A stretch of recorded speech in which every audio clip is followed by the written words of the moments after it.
Dans cette vidéo, nous allons voir ensemble la section « Mes factures », disponible en cliquant sur « Précompta » puis « Mes factures ». Depuis cet onglet, vous pourrez voir l'intégralité de vos documents, peu importe la source de leur importation. L'idée de cette section est de pouvoir traiter vos documents, ainsi que suivre l'avancée du traitement de ces derniers grâce à un système de statut. L'intégralité de vos documents seront à tout moment disponibles dans cet onglet. Voici la section « Mes factures », disponible en cliquant sur l'onglet « Précompta » et « Mes factures ». Dans ce menu, vous allez retrouver toutes les factures regroupées, peu importe le mode d'importation. Vous y retrouverez vos revenus, qui apparaîtront avec un logo vert, vos charges, qui apparaîtront avec un logo bleu, et vos notes de frais, qui apparaîtront avec un logo jaune orangé. Les documents sont triés par ordre d'ajout, mais il est possible de modifier cet ordre en cliquant sur certaines de ces colonnes, par exemple montant ou encore échéance ou date. Pour avoir un visuel sur la facture, il suffit de cliquer sur la ligne du document et vous pourrez alors accéder directement aux informations qui ont été récupérées par l'OCR. Ainsi avoir également le visuel PDF du document ici. Vous pourrez alors vérifier que les informations sont correctes et valider le document, comme on peut le voir ici en bas de page. Les informations que notre OCR vont détecter sont les suivantes. Le montant TTC, la TVA, la date, échéance également si présente, et le numéro de facture. Le fournisseur client sera également recherché par notre plateforme. Néanmoins, vous pouvez faire quelques actions pour stimuler cette recherche, que ce soit renseigner votre sirène, la plateforme vous demandera de le renseigner de manière régulière tant que ce ne sera pas fait, et également de bien vous assurer que vous avez effectivement bien ces informations sur vos factures, de manière visible, par exemple dans le cas des factures de vente. Nous mettons également à disposition plusieurs options afin d'adapter vos documents à la plateforme. Voyons voir deux d'entre eux qui sont disponibles en haut à droite de l'écran, ici, ce petit bouton avec 3 barres parallèles. Nous pouvons voir le premier ici, qui est le raccourci d'imputation. Grâce à cette option, vous pourrez associer plusieurs catégories à un même document. En cliquant ici, nous avons alors la possibilité de choisir parmi les catégories de votre plan comptable, ainsi que de choisir le montant que vous souhaitez associer à cette catégorie. Pour prendre un exemple un peu plus concret, prenons le cas de France Boisson. Il arrive que plusieurs taux de TVA soient nécessaires. Il suffit d'activer l'option et de sélectionner les taux que vous souhaitez appliquer. Ainsi, les montants y seront enregistrés. La seconde option intéressante est séparer un fichier multipage. Ce fichier va vous permettre de découper votre document si celui-ci contient plusieurs pages de factures différentes. Vous aurez deux méthodes pour la découpe. La première est de considérer chaque page comme une facture, ou dans ce cas-là, si vous avez 3 pages, ce sera 3 factures, ou de sélectionner les pages. Par exemple, si vous avez sur ces 3 pages seulement une facture de 2 pages et une facture d'1 page, vous aurez la possibilité de préciser cette information lors de la découpe. Il est également possible d'avoir un statut sur le rapprochement bancaire entre vos documents et la banque depuis cette section. Voyons ensemble les différentes typologies d'icônes visibles dans la colonne banque. Maintenant, pour revenir un peu plus en détail sur la typologie d'icônes qui est disponible sur la colonne banque. Il y a techniquement 3 couleurs d'icônes qui peuvent effectivement vous donner l'indication sur le statut bancaire de votre document. Une icône bleue, comme nous pouvons la voir ici, signifie que le document est entièrement rapproché.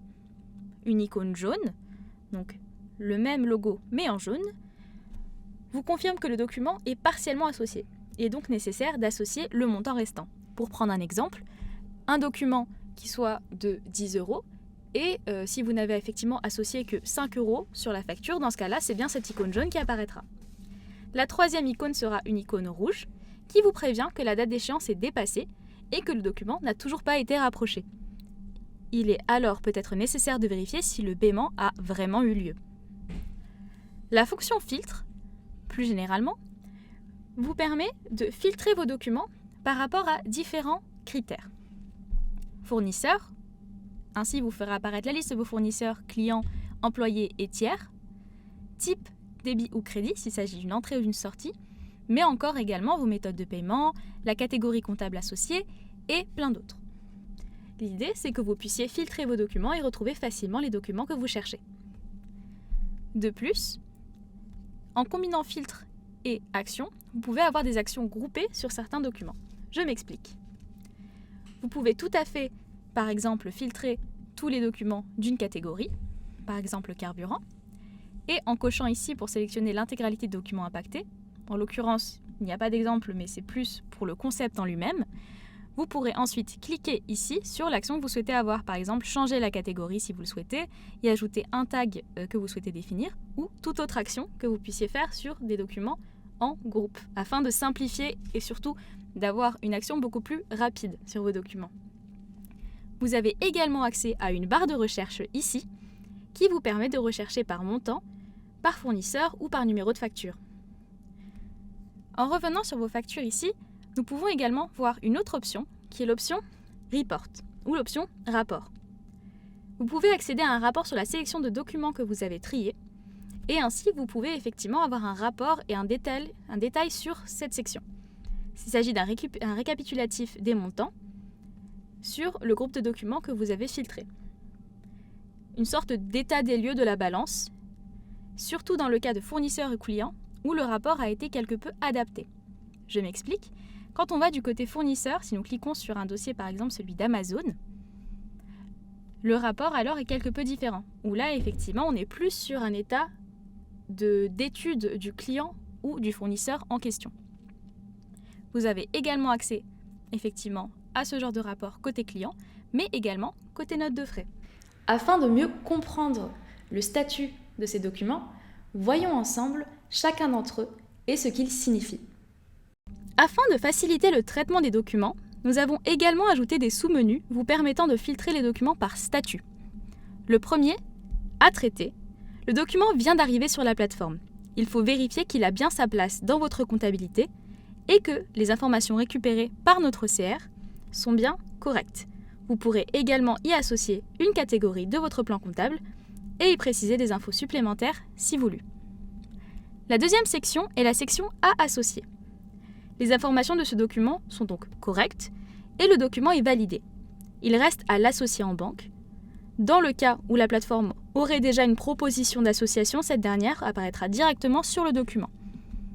La proposition apparaîtra ici. En l'occurrence, ici, nous pouvons voir qu'aucune suggestion n'est disponible. Dans le cas où aucune proposition n'est disponible comme pour ce document, il faudra passer côté banque pour faire ce rapprochement. Bien sûr, ce rapprochement sera vu en détail lors de la partie banque de la vidéo formation. Le statut suivant est le statut à payer.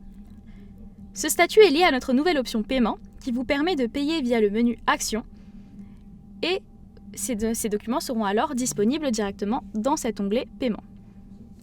Si vous notez des documents comme à payer via le menu Action, ils seront également visibles dans cette section à payer, en plus évidemment de l'option paiement.